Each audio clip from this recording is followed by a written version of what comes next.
Hello, everybody.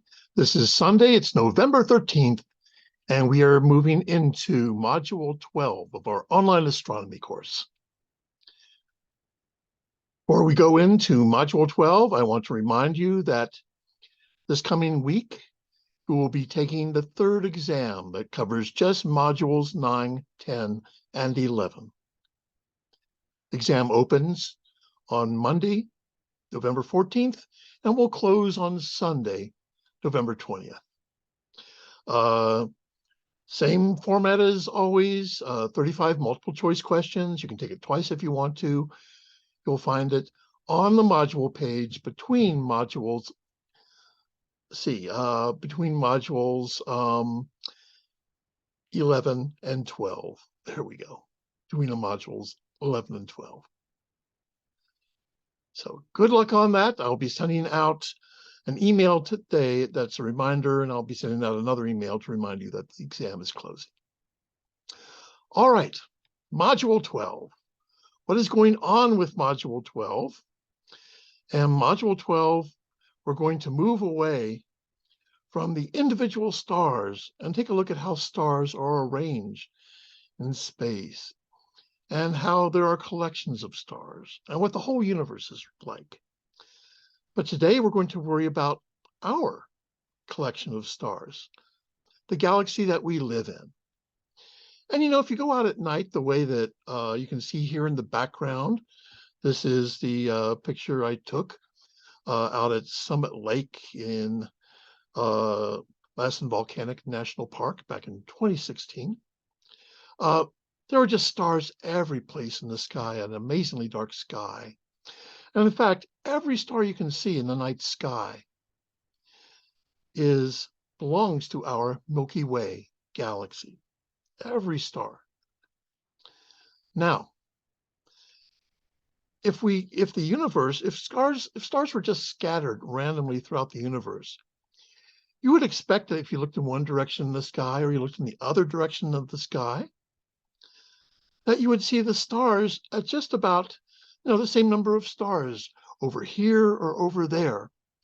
But obviously that's not true.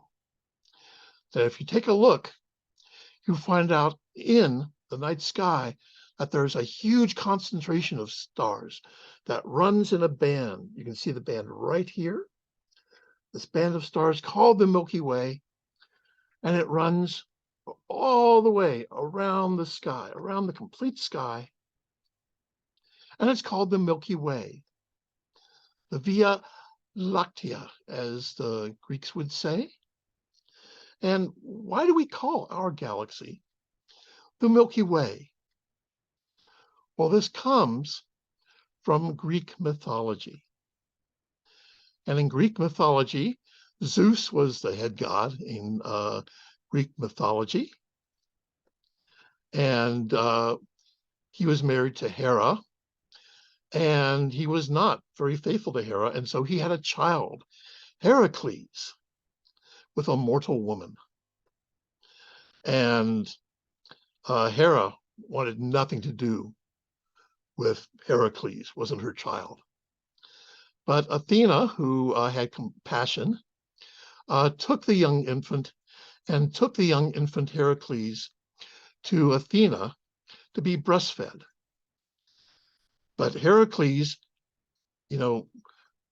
was so vigorous in his obtaining that milk that Hera thrust him away, and some of the milk flew into space to form the Milky Way. And that's where we get the name of our Milky Way galaxy. And if the name Heracles sounds familiar to you, you might think, that sounds like Hercules. It is Hercules. Hercules is the Roman name of the god. Heracles is the Greek name of that god. So here we go, the Milky Way, and it's been known by a similar name by many civilizations, and including today. So the Milky Way is the name of our galaxy, our collection of several 100 billion stars. And you can see that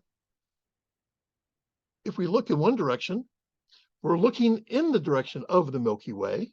So if I'm looking right along there, I'm looking toward the background there. I can see the Milky Way. But if I look out to the side, I don't see the Milky Way. And that's because the Milky Way stars are concentrated in the shape of a disk. So the Milky Way stars are concentrated in the shape of a disk, like this paper plate. And it is rather thin compared to its diameter. So it's a thin disk of stars is what the Milky Way is. Now, remember, when we started talking about the distances to stars, we had to use a new unit of distance, parsecs. And a parsec was 3.26 light years. Now to talk about the size of our galaxy and distances in our galaxy, we need a new unit of distance, which is the kiloparsec. 1,000 parsecs is a kiloparsec, just like 1,000 meters is a kilometer. So we're going to measure distances within the Milky Way in kiloparsecs. 1 kiloparsec is 1,000 parsecs. That is 3,260 light years. So here's our Milky Way. And its thickness is about, I don't know, 1 kiloparsec. And from across, from one side to another, it's about 30 kiloparsecs. So it's about 30 times as wide as it is thick. Now, you might wonder, where are we in the galaxy? Well, you know, if you just take a look at the Milky Way, like right here behind me, you can tell that there's a huge concentration of stars that's right around the constellation of Sagittarius. And then that gets weaker as you go around. And that tells you that we're not at the center of our Milky Way galaxy. In fact, the distance across the Milky Way is about 30 kiloparsecs. That means the distance from the center to the edge, out to the edge, is about 15 kiloparsecs. And here we are about halfway out in the suburbs, about 8 kiloparsecs from the center of our Milky Way. So about 27,000 light years, about 8 kiloparsecs out from the center of our Milky Way. So we're not at the center, but like all the stars in the Milky Way, we go slowly around the Milky Way. And the speed of our galaxy as we orbit the Milky Way is about 220 kilometers per second. That's really moving, 220 kilometers per second. But it takes us about 220 million light years. What am I saying, light years? 220 million years to go around once. And that means in the entire history of humanity, we have moved around only a small fraction of our orbit around the Milky Way's center. Wow. And so here we are, we're in the Milky Way. And so if you thought about the Milky Way as a pizza, we would occupy a pepperoni about half of the way toward the edge from the center. And so we have a pepperoni's view of the Milky Way. So here's the Milky Way. You know, it's sort of parallel like that. So there's the Milky Way. We have a pepperoni's view of the Milky Way. So if we look along the Milky Way, we see a bunch of stars. But if we turn our head and look out of the Milky Way, we don't see nearly as many stars. We see stars that are just in the thin part of that galaxy. How old is the Milky Way? The answer is about 15 billion years old, roughly. A bit less than that. And that's compared to, remember, our solar system is only about 4.6, 4.7 billion years old. So for half, more than half of the Milky Way's existence, There was no sun, no solar system. Now, what is our Milky Way like as a galaxy? How are the stars scattered through this disk? Are they evenly spread throughout the disk, like you might have, cheese spread throughout a pizza? And the answer is no.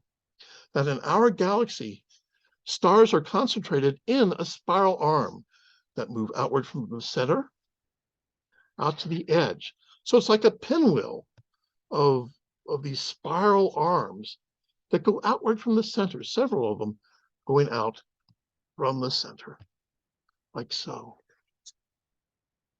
And the O and B stars, the very hot, bright O and B stars, are found in the spiral arms. They make the spiral arms really stand out.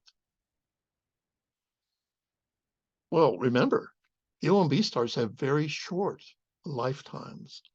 And that means that O and B stars, and in fact all stars, are formed in the spiral arms of our galaxy. Now, is our sun in a spiral arm within a spiral arm? And the answer is no, it's not. Because in the 5 billion years that our sun has been around, for 4.5, 5 billion years, the sun has wandered out of its spiral arm where it was born and now lies between a couple spiral arms. Well, what else can I tell you here? Scattered around the disk of the Milky Way are a bunch of globular star clusters, 150, 200, something like that. And each of these star clusters that's scattered around the Milky Way, all around it, top and bottom, just going around like a little halo. There's about 200 of these globular cluster stars, and each of them contains like roughly 1 million stars. So they're big balls of stars. And how do we know all of this? I've told you that we're not the center of the Milky Way. I've told you, how do we know where we are in the Milky Way? And the answer is we use the globular star clusters. And it was about 100 years ago that an astronomer named Harlow Shapley was looking at these globular star clusters, and he found they had a variable star, a pulsating variable star in them. Now, it wasn't the Cepheid variable star the way Henrietta Swan Leavitt had discovered, but still it was a pulsating variable star, a sort of a star called an RR Lyrae star, named after the first star to be discovered of that type in the constellation of Lyrae, and it was called RR Lyrae. It's not very bright, so it's not given a Greek letter like alpha, beta, like the brightest stars in the constellation are. No, this was RR Lyrae, but it is a variable star, and if you time the pulse from bright to dim to bright, the time for one pulse can tell you how bright the star really is. Shapley could do that. You can also look at the star in the sky, find out how far it appears to be dimmed by distance. And you can use that formula, knowing both the absolute and apparent magnitudes, that formula you used on the past two homeworks, to find the distance to each of those globular clusters. And he found that that globular cluster was, in fact, arranged in sort of a spherical volume. But that big ball of globular clusters was not centered on the sun. It was off to one side of the sun in the direction of the constellation Sagittarius. And so Shapley figured correctly that that ball of globular cluster stars was centered on the center of our Milky Way. He knew how far away the clusters were. He knew how big the ball was. So we know how far we are from the center. And that distance has been refined several times since then, but it has always been about 8 kiloparsecs distance from the sun to the center of the Milky Way. Now, there's been why does our sun orbit the Milky Way? Why do the spiral arms orbit the Milky Way?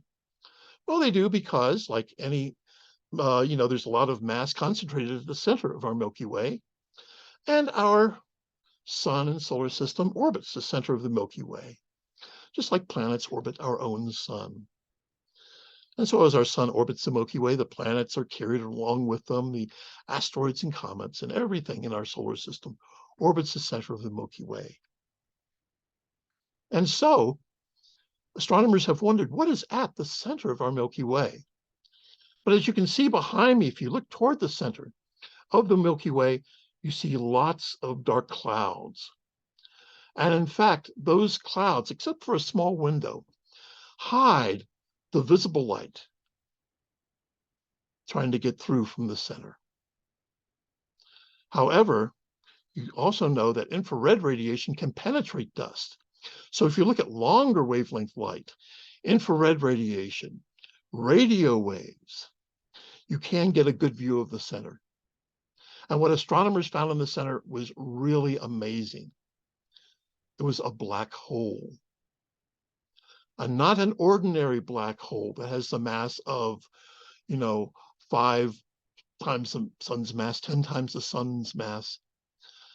This supermassive black hole, and there's a clue, supermassive.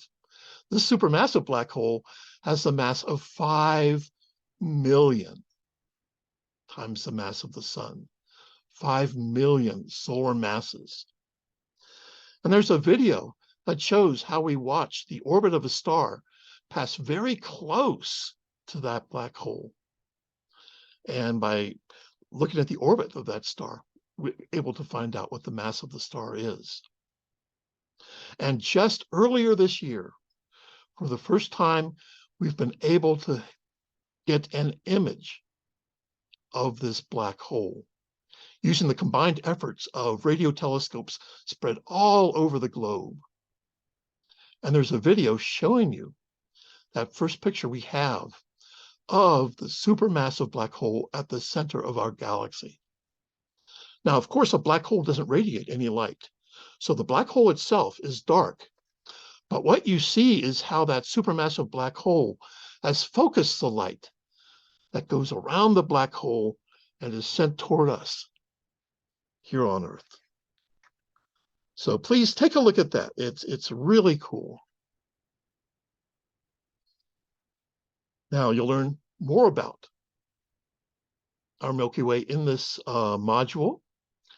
You'll learn how the stars on the outside of the Milky Way are going around the Milky Way faster than expected. And that led astronomers to conclude that there must be a lot of non-shining matter that they can't see, matter that's not in the form of stars. And that matter, it's non-luminous, but it does cause gravitational interactions. So it does speed up the orbits of the planets and the solars and the stars around the center of the Milky Way. They call it dark matter. And today, we still don't know what dark matter is. It's one of the great mysteries of astronomy. Finally, what's going to be the fate of our Milky Way galaxy? We've talked about how the stars are eventually going to end up as white dwarf, neutron star, or black hole. What's going to happen to our Milky Way? Well, there is another spiral galaxy close to us. And we'll talk about that next week. It's in the constellation of Andromeda, and it's the Andromeda Galaxy. And the Andromeda Galaxy and our own Milky Way are close enough that they really affect each other with by their gravity. And they are going to be drawn together by their gravity. And they're going to collide and merge in about roughly 5 billion years. And this is about the time our sun's going to become a red giant and go through its final phases of its life. Now, If you think that this is going to be like a huge pileup of cars on the freeway, I'll tell you right now that the stars and galaxies are so far apart that the collision of stars is going to be very, very rare. So when this happens, it's not going to be all the stars colliding. But still, there will be a collision. There'll be lots of gas and dust colliding. It should be quite spectacular. There should be a huge amount of starburst happening. And then the two galaxies will merge into a single galaxy. So fireworks ahead in 5 billion years to end our Milky Way. Before we go, let's take a quick look at Stellarium. So here's Stellarium, and this is as it would appear. This is late Monday night. And it's really pretty out here because you can see here is the moon. Here is Orion laying on its side, because I'm looking here to the east, northeast right now. So here's Orion. Here's the planet Mars. Here is the Taurus, the constellation of Taurus the Bull. But you know, in saying the names of all of these constellations I've been giving you, the modern names that we get from Greek mythology. But there's a lot of other people out there, a lot of other cultures who have their own vision of what's in the night sky. I thought I'd take a look from one from the Lakota people, actually shared by the Lakota, and the Dakota. And let's take a look. So over here where we had Orion, we have a bird that's flying. Over here where we had Gemini, we had a stretcher for beads. And over here where we had the Big Dipper, they still see a dipper. And so the Lakota have a very different sky than we do. The combination of stars reminds them of different things. And if you want more information about this, you can go over to the left side of Stellarium, go up to this second icon from the top, click it, and there you can see some more information about the Lakota, Dakota, Nakota, linguistic variations separate them. And you can also choose from a long list of other cultures.